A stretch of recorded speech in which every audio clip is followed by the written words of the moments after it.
नमस्कार। जैसा कि हम पिछले वीडियो में चर्चा कर चुके हैं कि क्या अध्यात्म बच्चों के लिए सुगम है, तो आज मैं अपने पिताजी डॉक्टर छेवर सिंह जी से फिर से चर्चा करना चाहूँगी कि जैसे हमारा आध्यात्मिक जागृति सेवा केंद्र है, यहाँ पर हम बच्चे आते हैं उसमें, तो उसको और किस तरह से सरल रूप से बच्चों में अध्यात्म को आत्मसात किया जाए, इसी की चर्चा हम आज डॉक्टर छेवर सिंह जी से करेंगे। बताइए। देखो सरिता, ऐसा है ना कि तुम बच्चों में आध्यात्मिक जागृति पैदा करने की कोशिश कर रही हो, तो तुमको अपने अनुभव को ही देखना होगा। कैसे कि जैसे तुम कहते हो कि डायरी लिखें और अच्छे मतलब बातों को अपने में अपनाएं, तो तुमने इसको खुद किया हुआ है और अंत में देखा 20-25 साल के बाद हालांकि तुमने एक किताब लिखी, हर बच्चा है खास। तो वो तो तमाम ऐसी चीज़ों के बच्चों के लिए है जो तुम कर ही रही हो। इनको बताने की ज़रूरत ये है कि ये अपनी माता पिता से ओपन रहें, उनको अपनी सारी गलतियाँ, अच्छाइयाँ, बुराइयाँ बताते रहें, तो ज़बरदस्त गाइडेंस मिलेगी और वो जीवन आध्यात्मिक होता चला जाएगा। अध्यात्म का तो ऐसा है ना, ये जीवन जीने की कला है, कितना सुंदर इसका बना लो। सुंदर बनाने का मतलब है आप अनुशासित हो, डिसिप्लिन्ड हो। तो ये तो बहुत स्वाभाविक है और ज़्यादातर बच्चे जो हैं वो अपने परिवार और माता पिता से ही सीखते हैं। बाद में जब बाहर जाते हैं तो भटकाव का बात आती है, अगर गलत साथ मिल गया तो गलत आदतें पैदा हो जाती हैं। तो ये तुम्हारा केंद्र है या तुम प्रयास कर रहे हो, तो जो बच्चे तुम्हारे संपर्क में आए तो उनको तो इस तरीके से क्या करना चाहिए क्या नहीं करना चाहिए बताती ही रहती हो, हैं। और फिर तुम्हारा ये जो बहुत बढ़िया चल रहा है, क्या बोलते हैं कि एटलीस्ट रामायण का पाठ जो थोड़ा करते हैं, इनका सत्संग रामायण वाला है 1 घंटे का हफ्ते में। अब मुरारी बापू को हमने कहते सुना था कि बच्चों को, ऐसे बच्चों को 1 घंटा परमात्मा को देना चाहिए। अभी 1 घंटा लगातार या कैसे? नहीं, 1 घंटा परमात्मा को देना चाहिए। तो ये तो विचारने की बात है। जैसे कि मान लीजिए कोई अपने घर में रहते हैं और माँ जो है वो आरती कर रही है या अगरबत्ती जला रही है, तो देख रहा है बच्चा, 1-2 मिनट तो हो गया, 58 सेकंड और रह गए उसके।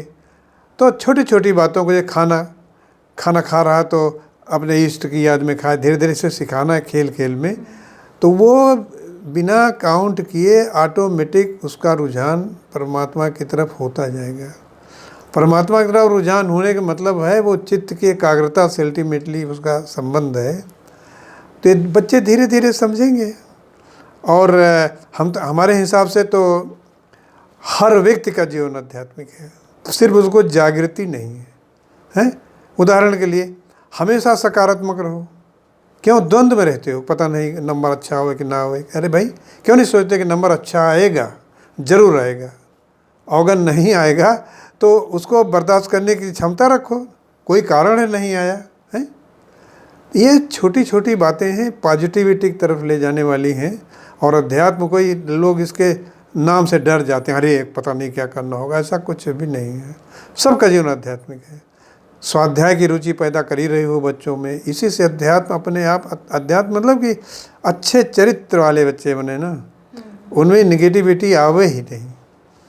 तो ये तो कंटिन्यूअस प्रोसेस है और लगातार इसके बारे में सजग रहना पड़ता है। ऐसा नहीं कि 2 महीने कोर्स कर लिया हो गया, पूरी ज़िंदगी सीखना है। अब हम इस एज में हैं, 80 साल उम्र हो गई, हम अभी सीखते हैं।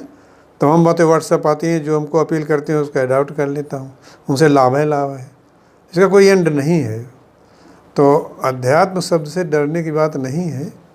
और माता पिता से इनको ज़रूर बहुत ओपन रहना चाहिए और अपनी गलतियों को या जो उनसे सबक जो कहें उसको मानना चाहिए। भाई, माँ ही तो पहली गुरु है, हैं? माँ और भगवान में कोई अंतर नहीं है, खास करके जो बच्चे छोटी अवस्था में रहते हैं। तो जैसे वो ध्यान रखते हैं वैसे परमात्मा भी रखता है। अल्टीमेटली यही प्यार परमात्मा की तरफ डेवलप करना है, वही है अध्यात्म, है।